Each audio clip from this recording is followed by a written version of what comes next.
Okay, so let's try to do this again kasi when I posted the video yesterday, yung audio niya is kind of don't understand it. Parang may chorus siya or it seems like meron siyang dalawang microphone na nagre-record and nagkakaroon siya ng phasing. So phasing is like dalawang audio input na nagtatalo siya ng frequency and hindi ko ma-figure out kung saan siya galing. So I thought galing siya sa microphone netong headset ko but I was trying it.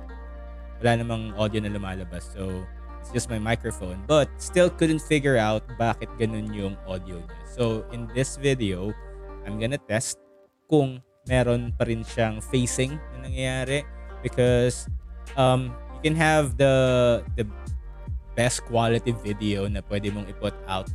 But if you have a crappy audio, forget about it. Because mga tao audio eh. Especially sa mga creatives, visual and audio, mas nananaig yung audio. So you can actually have like a decent quality video. Pero if you have like a very good microphone, very good audio source, people will tend to watch it better versus good quality video pero crappy audio. So and it's just a observation. And yeah, as for me, ganun ako. I prioritize the audio versus the video. And yeah, so let's try this. And I hope na this would sound better than yesterday. Alright, test number 2. Nawala yung phasing. I noticed na nawala yung phasing niya. However, I feel like yung audio ko kanina was, dun sa first recording ko, was a little bit suppressed. Reason for that is I actually loaded this filter sa OBS na noise suppressor on top of below noise gate. Now, yung noise gate ko already serve as a to cut the additional noise, unnecessary noise that my mic would pick up. Then couple that with noise suppression pa, parang muffled na yung audio ko. So I wanna try this out kung mas magiging okay ang audio niya. At least clear. Kasi when I heard the audio from the first one, it's like yung mga soft words or soft vowels or consonants na nawawala siya or nagde-deep down siya. So that's it. Let me try this one and yeah, let's see. Okay, so now I noticed that there is another mic showing up sa audio mixer. Not sure how it got there, but it's showing as mic aux auxiliary. Then on top of that, there's my microphone. So video number 2, I removed noise suppression. So it went well. Wala na siyang muffled sound. However, yung face niya came back. So I just noticed today, it's right now, meron pang mic aux sa audio. So now I'm gonna test if this is going to sound good, better than the second one, and makapture niya yung quality na. Okay, so let's. Right, successful. Video number 3. Nawala yung phasing because I removed that mic aux. I disabled that. And now I increased the volume of my microphone. I know it's peaking right now sa audio level ko. But may mga words pa kasi na hindi niya napipick up. So let me see if I can adjust this. So probably if I put it like level this arm right here or somewhere like this and just cover this up. So yeah, let's try or let's see if this is much better than the first the previous one. So fingers crossed na ma-figure out natin to. Okay, so far so good. Let me see if I can lower down the, put it to negative 0.1 decibels, or let's see if I can just lower it ng mga 0.3. Negative 3. So medyo okay na siya. A little bit peaking sa negative 5. Yeah, but I guess this is clear enough na sana hindi na magmuffle yung sound niya, like the consonants, the vowels. And I guess it's the mic limitation versus the properties na meron itong OBS, but this should work fine for now. My mic is all the way up, but the mic level in OBS is negative 3 dB, and it's still peaking at around 6. Around 6 dB. But I guess this would sound even better than the previous one. Let's see. Let's hear the audio now, and if this is successful, then we will be using this kind of setting. So yeah, we're making progress, guys. We're making progress. All right, so clip successful. Audio level is dialed down, wherein hindi siya gaano nagpipeak. It's the quality is okay for now for this kind of microphone that I have. But wala na yung phasing niya. Wala na yung peaking. Well, a little bit of peaking, but again, it's at around negative 6 decibel. Or below negative 6 decibel. So yeah, let me just paano ko ba ipapakita? Let me just see if I can give you guys the mic levels I did, or the settings I did for the microphone. All right, so yung previous test videos na ginawa ko, I was able to resolve it.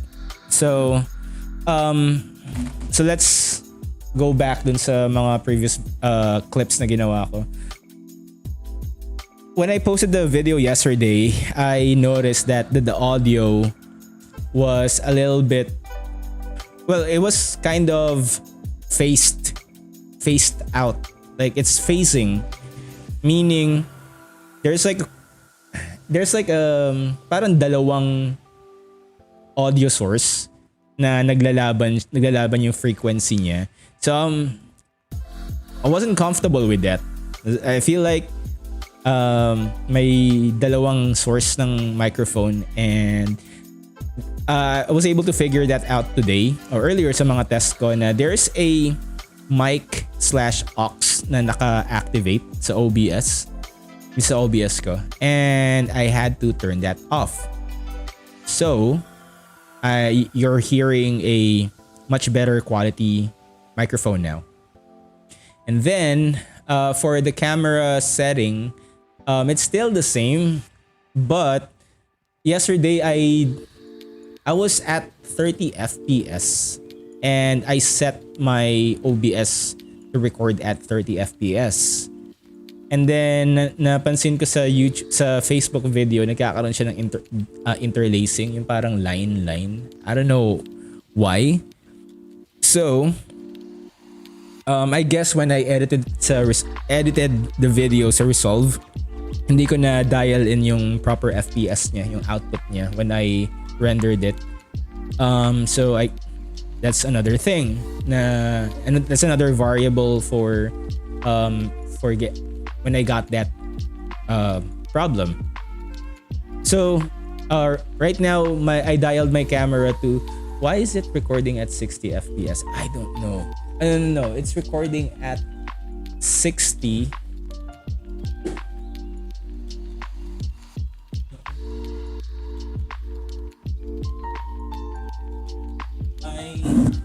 shutter speed should be 50.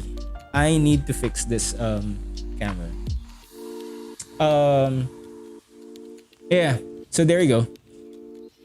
Now I'm going to show you guys my, or at least tell you kung ano yung, kasi hindi ko ma-capture yung video netong ng filters ng microphone ko, but I'm just gonna give you guys my setting for audio filters. If you wanna take note of this, you can write it to a notepad or a screenshot, or I don't know, write it down on a piece of paper or a notebook, whatever you have. So compressor, this is for audio filters ng microphone ko. For compressor, it's set at default. Whatever value there is sa OBS, that's what I'm using. Gain is at I bump it up to 6 decibel.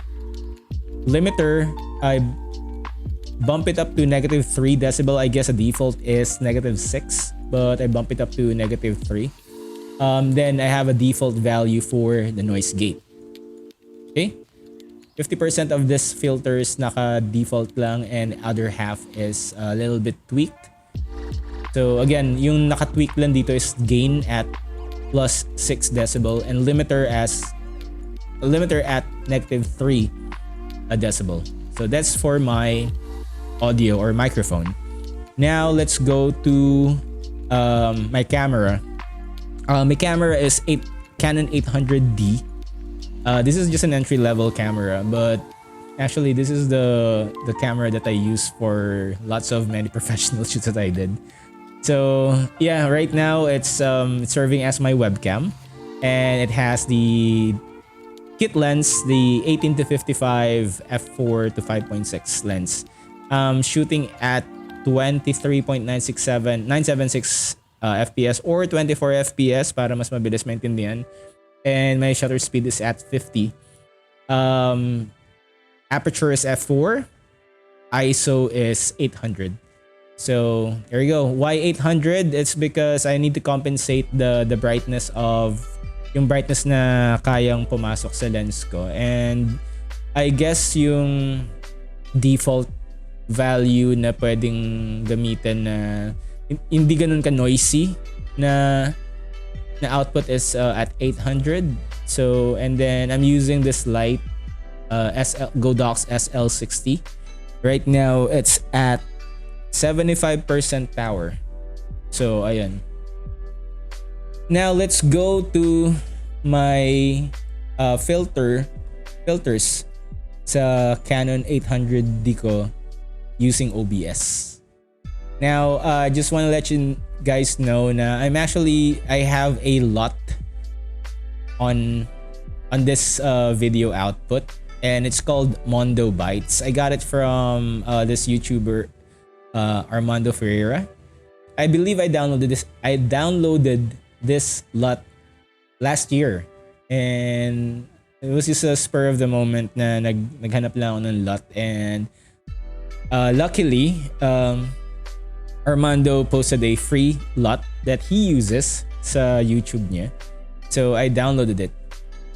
My setting for yung camera profile ko, picture profile ko sa 800D ko is Cine style. It's a free picture profile that you can download from, well, just Google. And all you need to do is set it up sa camera mo. Depende kung anong camera mo.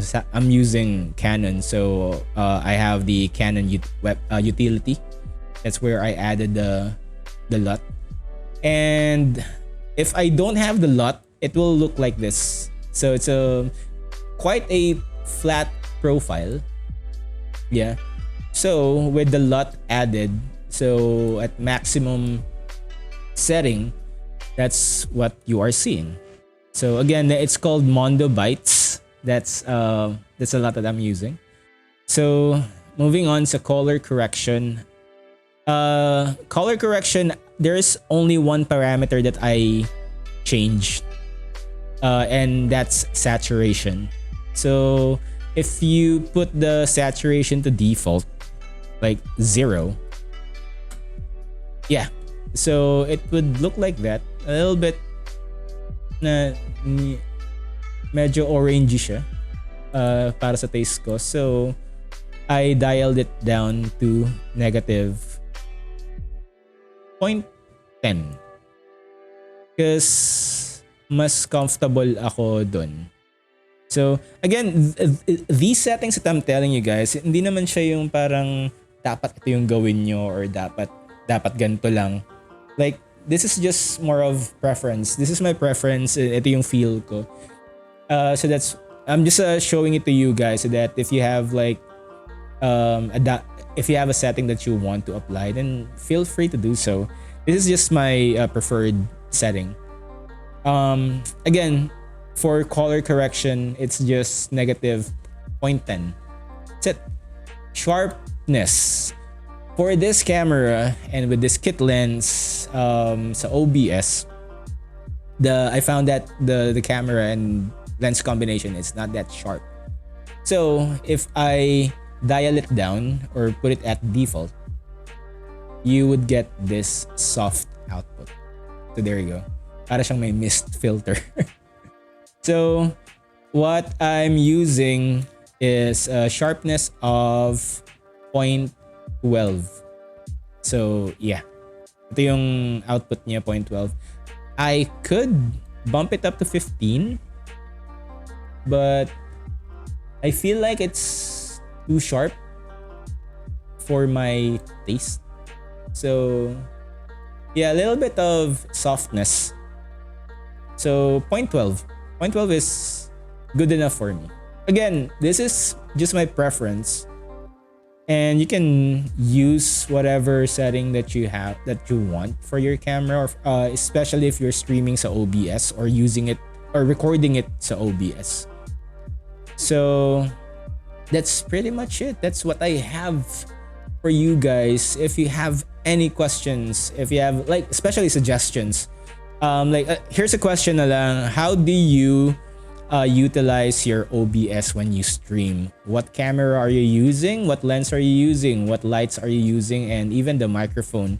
And if not OBS, what software are you using to do your stream? Do you still edit the video afterwards, like post-production, or do you just record it straight sa software nyo and just publish it sa mga socials? And so that's my question to you guys. Leave it down below so that we can have a discussion. I'm just posting this here sa Facebook, not on YouTube yet, because I want to find like reaction from you guys if you guys want to get this kind of content sa YouTube, or you're comfortable watching this Facebook lang. All right. So that's it, guys. Thank you for watching. Sorry if I'm rumbling with my words. I'm still trying to get used to talking to the camera. And yeah, just leave your questions or your comments down below and let's have a discussion, guys. Okay? Thank you for watching. I'll see you next time. Bye.